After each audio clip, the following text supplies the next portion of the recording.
Children with mild anxiety better off in school, says Chris Whitty. The Chief Medical Officer for England has said long periods of absence can make students' anxiety worse. Just to give you an idea of some of the figures, the official figure for the last academic year shows 22% of pupils in England were persistently absent. It was around 1 in 10 before the pandemic. BBC Two has produced a documentary on pupils who are struggling with attendance in the aftermath of the COVID pandemic. Let's just have a look at a clip from the film.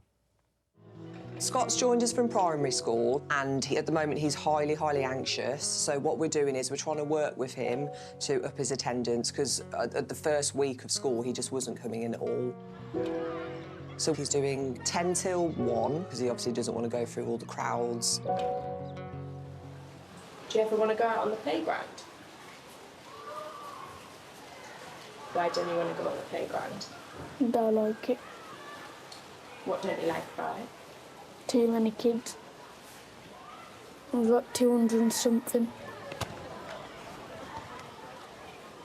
Do you like being out here? Yeah, because it's chill.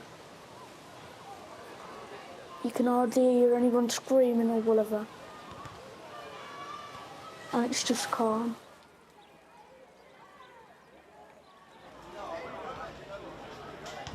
When you get scared of the crowd, how does it feel in your body?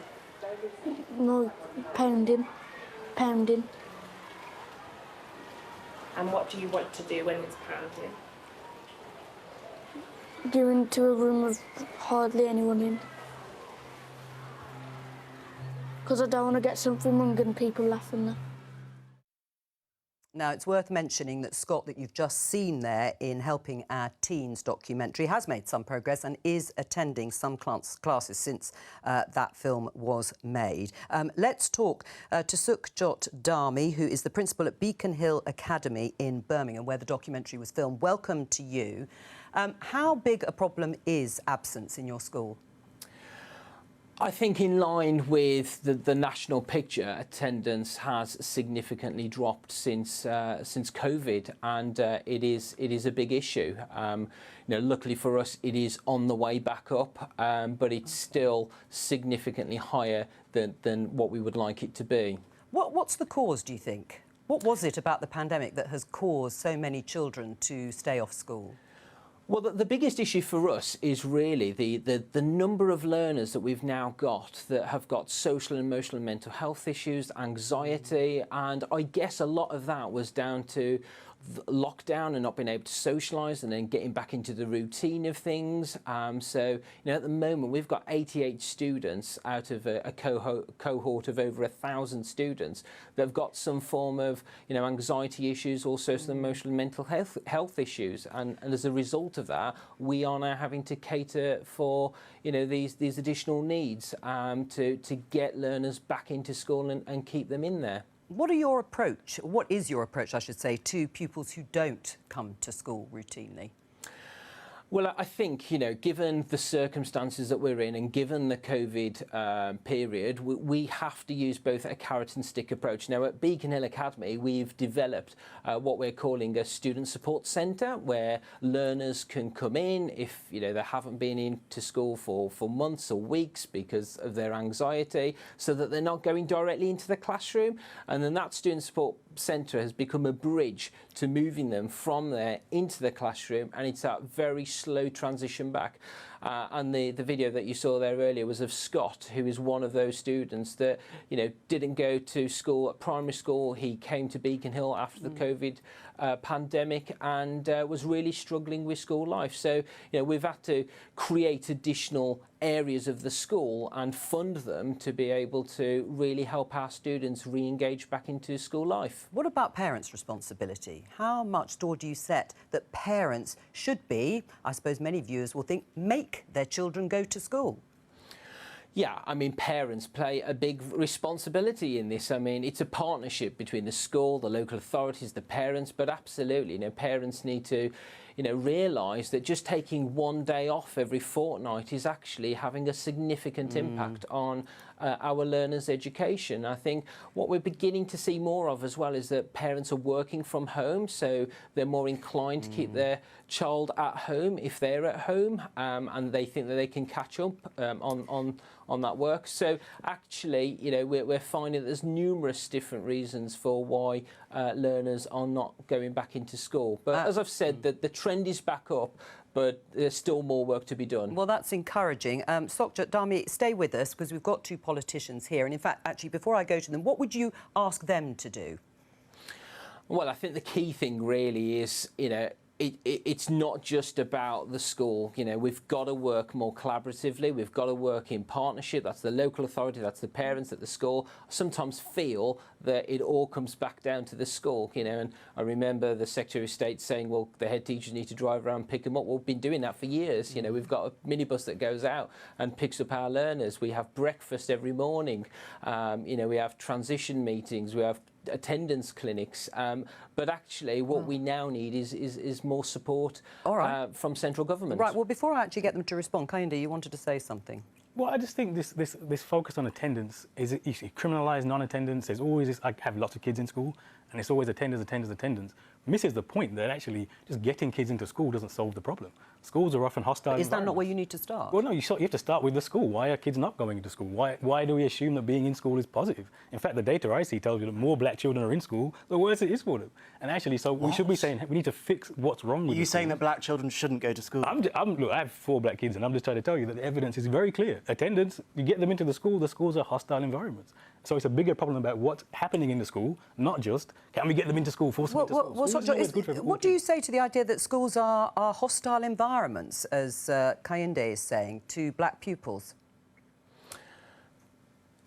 I don't recognise that at all. Beacon Hill Academy is a very nurturing environment, and the documentary you will see tonight shows that. And one of the learners that is featured in the documentary is a black student that has been previously excluded from 2 other schools, and you will see the relationships that we develop with those individual learners, and as a result are able to educate our learners in the way that they should be.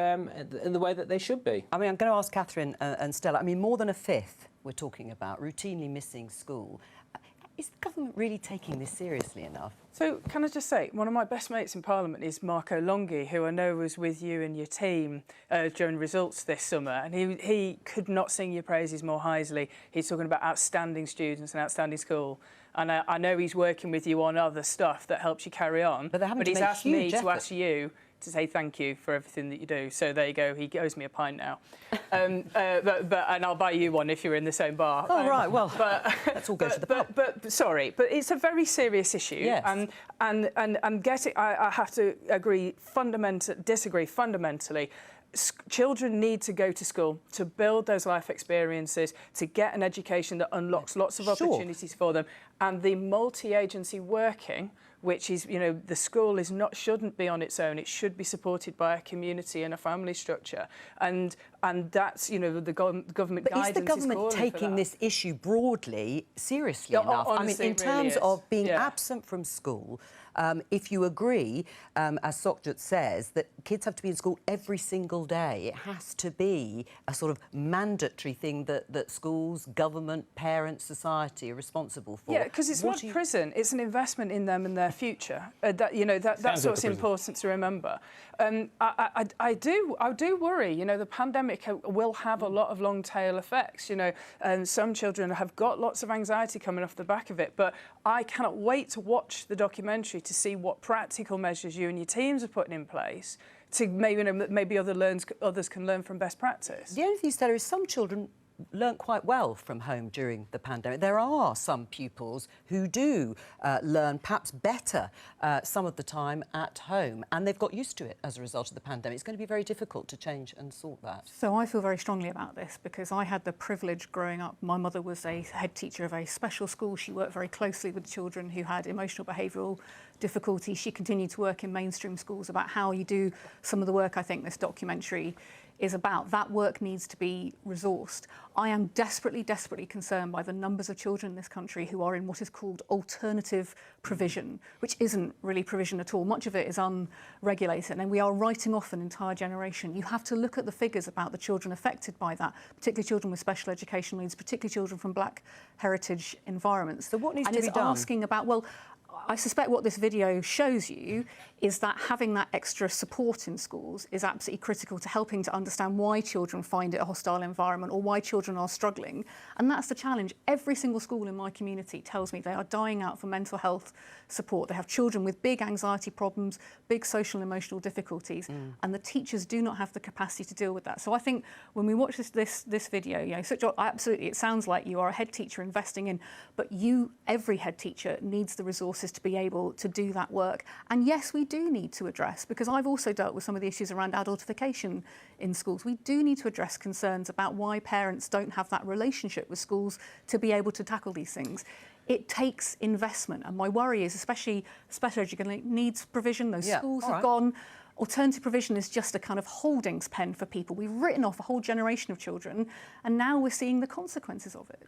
It's interesting, the carrot and stick approach, the balance that Sokjut was talking about, and the responsibility. Whose responsibility is it to get children into schools who have been routinely at home? Parents' responsibility. Look, I'm from a West African family. The idea that if I didn't want to go to school, my West African family would have said, "Oh, it's all right, darling, just stay at home," is absolutely ridiculous. School, in my community, in my culture, is so important. Parents will withhold themselves from proper food and things like that to send their children to private schools. They will make sacrifices because education is important to West African families. And that is why I think this whole idea that, oh, you know, it's just that kids are feeling a little bit more anxious and we've got to give them more support in schools. Yes, that might be true, but we've also got to give the parents a kick in the posterior to say, you need to get your children to school. This is your responsibility. It's a partnership between school and parents, and the parents have got to play that part. Albie, that might sound great on GB News, but the actual reality of dealing with families, especially families who are probably working 2 or 3 jobs, and how you work with them.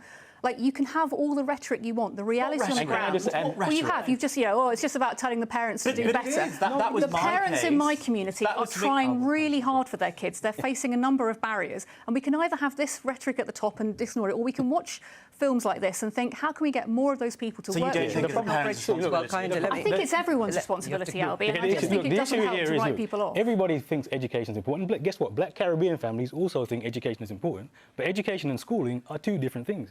And there are many schools which are not environments I would want to send my child into. And I'm not surprised that kids don't go. It sounds like it's an excellent school. I don't want to say it's no good practice, but to ignore the fact that the schools are doing harm in many cases to children and just warehousing them in there like a prison is not doing anybody justice. Let's go back to Sokjut finally. Listening to what you've heard, a range of views around the table here in the studio. Let's go back briefly to that issue of parental responsibility. What is your view, and actually on children's resilience themselves?